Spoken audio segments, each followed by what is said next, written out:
I'm Marissa. Welcome back to my channel. Today we are going to talk all about vampires because he's not just like any other monster. Sometimes he's a sociopath, sometimes he's a nice boyfriend. If we look at the on-screen depiction of vampires, we can really break down the qualities that define him. Being a vampire is really all about transformation from human to supernatural, from pure to evil, alive to dead, to undead, and from terrifying seducer to high school boyfriend or class clown. So originally, the vampire was this dangerous form of evil because it was visibly human with no blatantly obvious outward markers that really called attention to its difference. The vampire has become the internet's monster boyfriend, but the vampiric theme has really transformed itself a lot over the past couple of centuries, from folklore to Gothic literature to film, pop culture, and really each time the vampire is unleashed upon the world, he embodies a new structure of feelings, fears, and desires. So how did we end up with a monster who would rather be human? Let's take a look at who the vampire is, what's behind his monstrosity, and why he's often his own worst enemy in terms of monstrosity. And if you're new here, please like this video and subscribe, and also hit the notification bell so you can be notified when my new videos come out. Okay, so the vampire.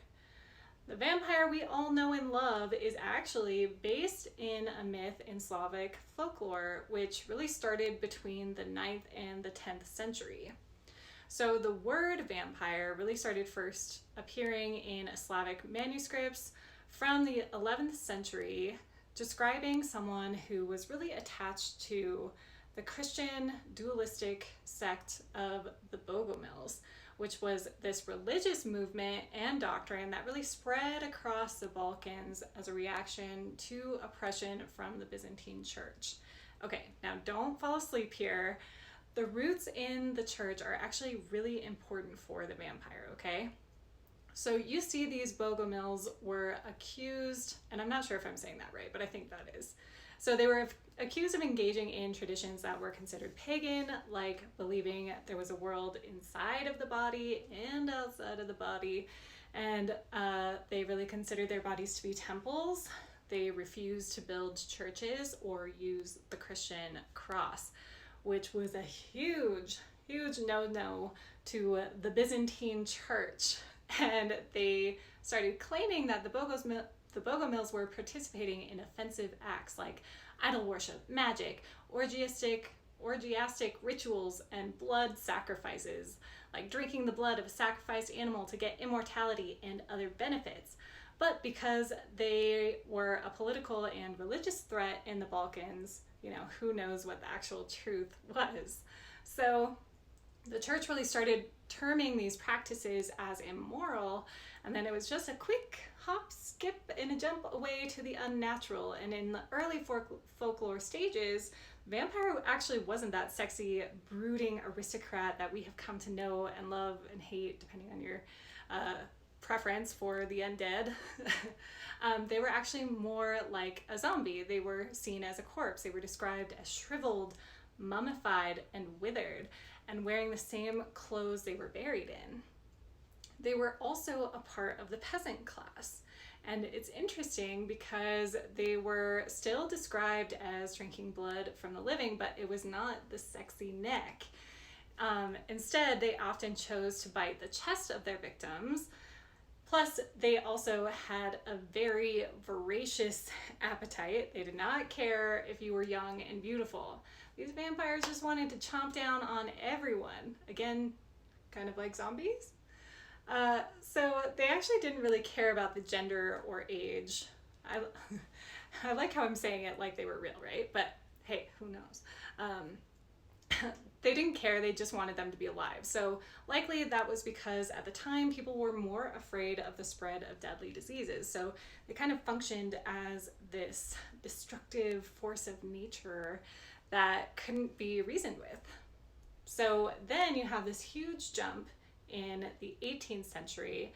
So the vampires kind of dealt with a similar scapegoat process in Eastern Europe, which was really similar to what happened to the witches in Western Europe. So in the early 1700s, the Austrian Empire was starting to annex certain parts of the Balkans like Serbia and Wallachia, where civil servants started to oversee some of the exhumation of vampires, which they were very eager to report back to their homeland. So for example, there was an Austrian medical official named Johann Flukinger. I'm not sure if I'm pronouncing that right, but he wrote this report about a man suspected of vampirism in his treatise, the Vampirum Repertarum. I didn't read Latin, but it was like a bad plague. And these officials weren't necessarily aware of that scapegoat dynamic for the people, and so they started to take these accounts for fact. And some people tried to assure the public that, of course, like, there wasn't really any scientific merit behind these reports, but there was speculation about the vampire spreading alongside an early kind of incorporation of vampire motifs in literature and poetry. So one of the first was Henrik Ossenfelder's poem Der Vampir, which quickly grew into the Western population with the vampire in Byron's fragment of a novel in 1816. So then you had Polidori's novella, The Vampire, which was published in 1819. And then the Industrial Revolution happened, which caused widespread literacy, cheaper reading materials, and the rise of the Gothic literature, kind of the early pop culture exploits or pulp fiction type things like Penny Dreadfuls, which had our good buddy Vinny the Vampire and Carmilla. So here we start to really see the vampire deviate from that peasant in folklore and myths, and they started to have a much higher social status, like aristocrats. They started to become a very sexy form of undead, and as they started entering the literary and poetic scenes, the vampire became not only this like really rich tosh from a line of nobility, but they were also very sexual creatures. So they had titles like the Countess Carmilla, Count Dracula, and they were often buried in vaults. They also wore some pretty expensive clothes to signify their social status in the literature, of course. And this shift to the aristocrat that drank the blood of the living was particularly significant because it was after the Industrial Revolution, which meant the aristocrats were no longer feudal. So they weren't really protecting their vassals and peasants anymore. They didn't really serve a purpose at all, and they kind of lost their purpose, but they kept up this very lavish lifestyle. So they moved into the Victorian era.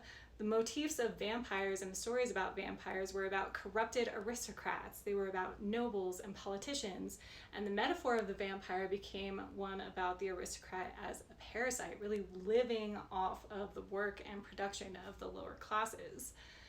And it was also kind of funny because one of the early vampires, Lord Ruthven, was written by one John Polidori, who happened to have been previously employed by Lord Byron. So we really get our first Byronic hero vampire.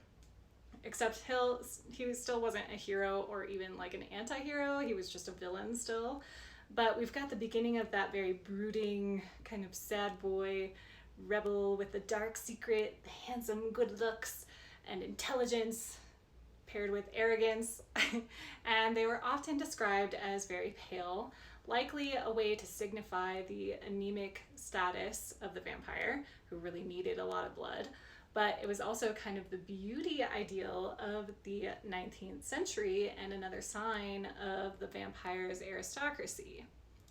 So around this time, they started to get those famed fangs.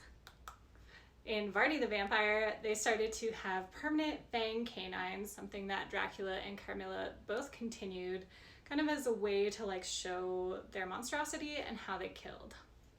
And they also started getting sexier.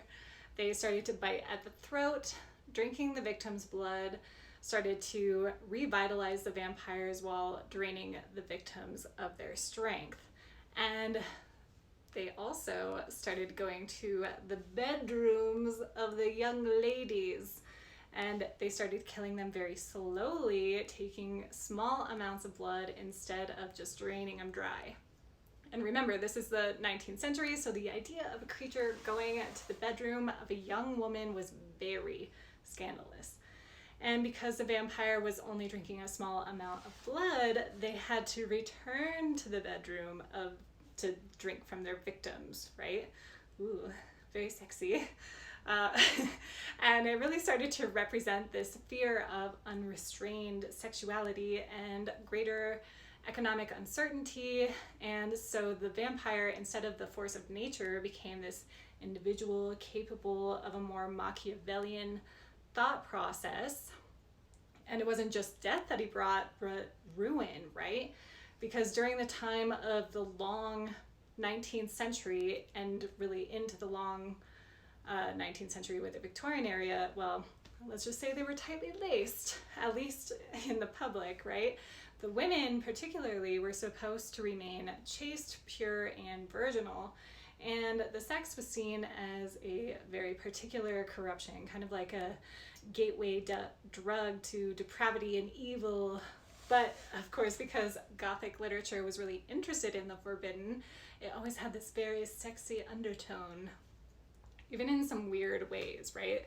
And that's how we started to see that nature of the vampire as a way of like corrupting young women. I mean, there was an exchange of bodily fluids. The vampire was drinking her blood, often biting at the neck, which gives the optics of a very passionate kiss.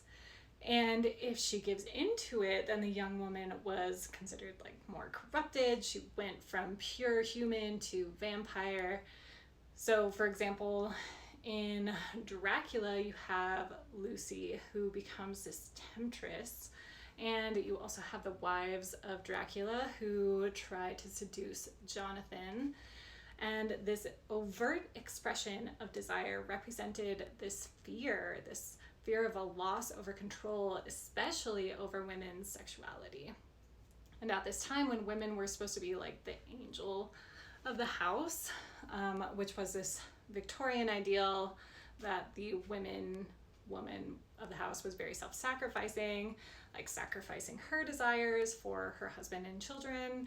She was supposed to be very sympathetic, graceful, meek, charming, and pure. So this vampire released the monstrous woman who had her own sexuality and her own desires, and was often capable of spreading that disruptive sexuality and opening sexuality and desire in others.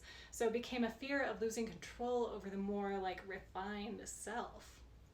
Plus, the vampires were also not monogamous, and they were very often not explicitly heterosexual, which was very transgressive at the time. So Carmilla, which was written in the 1870s, really depicted the relationship between a vampire Camilla and Laura, who often bites Laura on the breast. Ooh, very sexy. And was one of the famous stories alongside Dracula by Bram Stoker, of course, where the vampire was not just a sexy count, but also really represented this decadence of the Victorian era and this kind of anxiety about Britain's failure in the war, not even sure if I'm saying that right. So there was this anxiety about the Balkans and Eastern Europe in general, and this disintegration of the Ottoman Empire. So you've got these debates around the new woman where women were starting to rebel against the angel of the house ideal, and they were becoming less interested in marriage and children, becoming more independent and free-spirited. So that straight-laced presentation of Victorian ideals, really covered in the fin de siècle. I never know how to say that. I can't pronounce French things. Siècle was about new sensations, right? Including sexuality, and the dandy kind of threatened traditional views of masculinity in the same way that the new woman really threatened the Victorian views of femininity. That's just the Victorians. So then we move into the early 1900s and we start to have visual representations of vampires on film. They were early representations like the vampire in 1913 with a lady vamp who wasn't really undead, but she was considered a vamp or a femme fatale kind of styled creature who caused the leading man to abandon his fiancée to join her, essentially. So the vamp eventually became a very large part of the Jazz Age and kind of became a term for a derogatory but also kind of sympathetic label for women who were urban and sexually active, and they were depicted as really independent and tough but also friendless. And so in this play, this movie, after abandoning the moral life with his fiancée, he lost his job, he became an alcoholic, and then he had a meta moment where he watched a play with a beautiful woman who dominates a man and eventually kills him. So again, the vampire is considered a corrupting force, this monstrous woman capable of seduction and causing others to lose control. And then we have the German silent film in 1922 called Nosferatu, where the vampire shifts kind of into a blend of the folklore creature and the aristocratic vampire of the Gothic tradition. And that tale was really based off of Dracula, but we have the very famous Bela Lugosi, the Dracula. And throughout this representation, it still carries some of the trappings of that folkloric scapegoating, where the vampire kind of has a clear loathing of Christian symbols like the cross or holy water. But post-World War II and during the Cold War, there were kind of other monsters that were more compelling at the time, like aliens from outer space or creatures created by mad scientists. So then we see a big comeback for the vamp with Christopher Lee's interpretation of Dracula in 1958. Can you believe that? And it kind of went back to these representations of cultural sexual anxieties. And after the World Wars and throughout the 50s, women were becoming more permanently a part of the workforce, or I guess I should say the white women were becoming more of a permanent part of the workforce. And so post-war Reconstruction, you saw a rise in a more empowered women and a greater concern about women's sexuality again. And so instead of the kind of political propaganda that you had before, the vampire became really seductive again, where you see the imagery of the vampire's bite becoming more like an orgasm, where the victim would kind of lapse into ecstasy.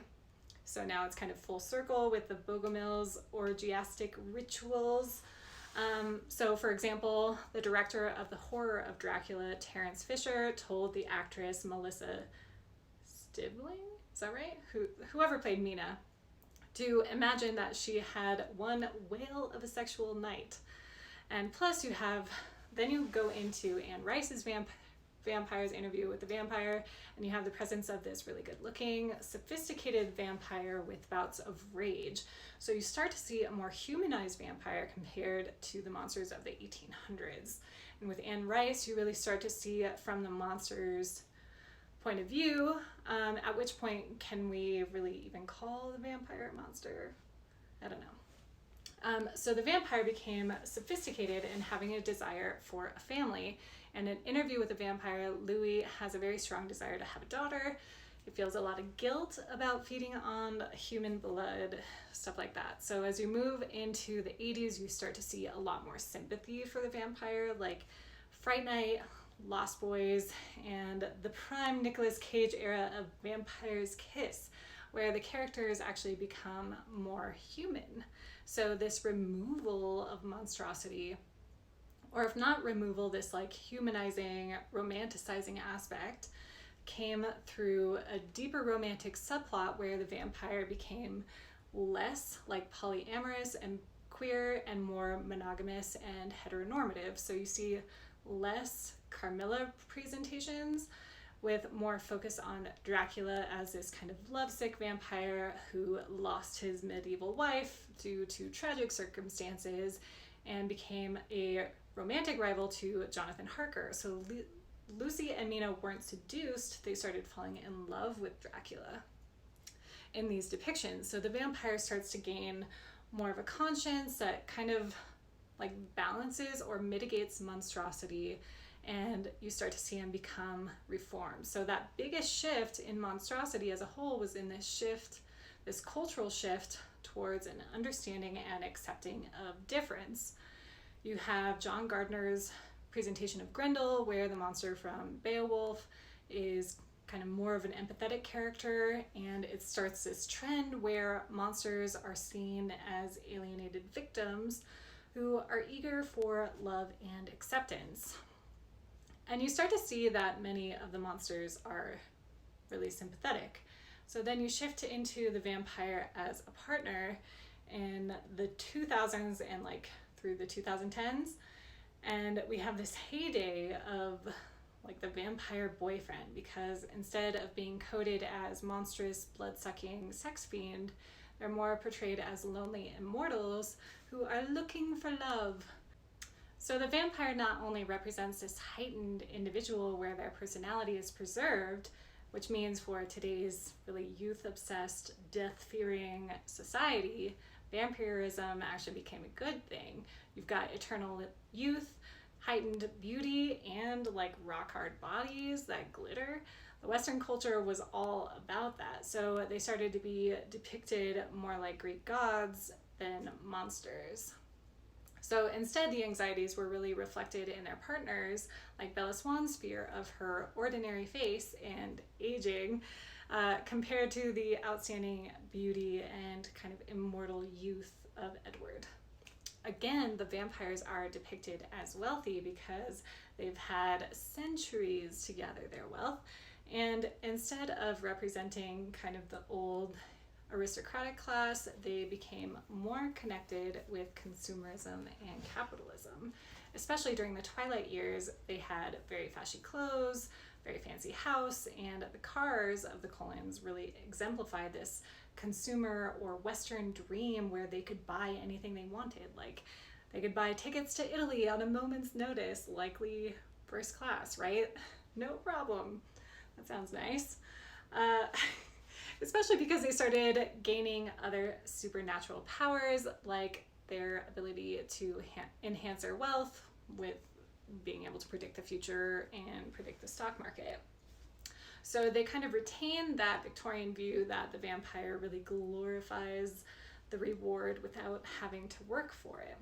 And the vampires of the 2000s are also really interesting because they're really more about assimilation than overtaking the world or turning everyone into vampires or killing. They really try to blend into the world or exist kind of within the realms of society, even within shows like True Blood, where they kind of become a part of modern day culture. So if they're not really trying to remain hidden from humans, they are trying to become a part of the society. And they're also really nostalgic. They have this kind of savoring of the past, and the vampire blood is used as a trope of a cure-all or a panacea.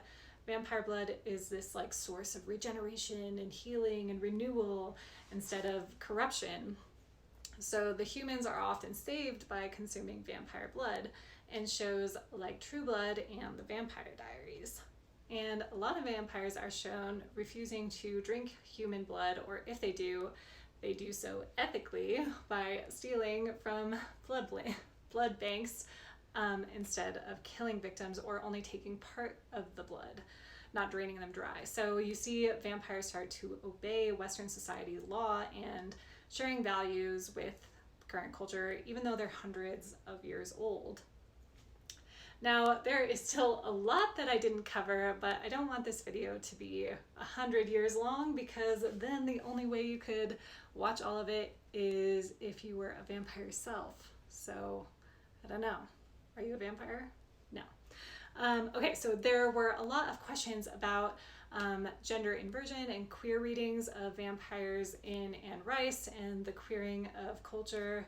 And it's kind of interesting because Twilight became labeled for teen girl drama.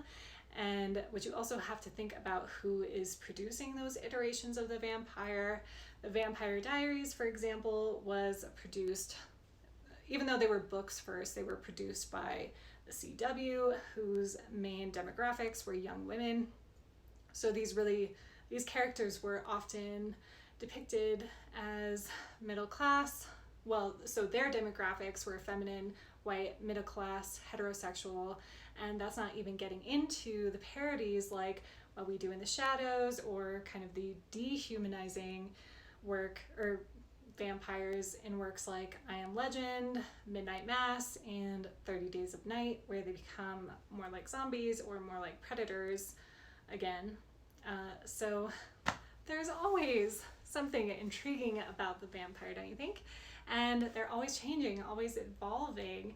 And so I personally think it's always so interesting to see what the vampire kind of represents in literature and pop culture, film at the time, because it just shifts and it's so interesting. So that is all I have for you today on vampires. I will do some more videos on monstrosity for October and our horror writing section.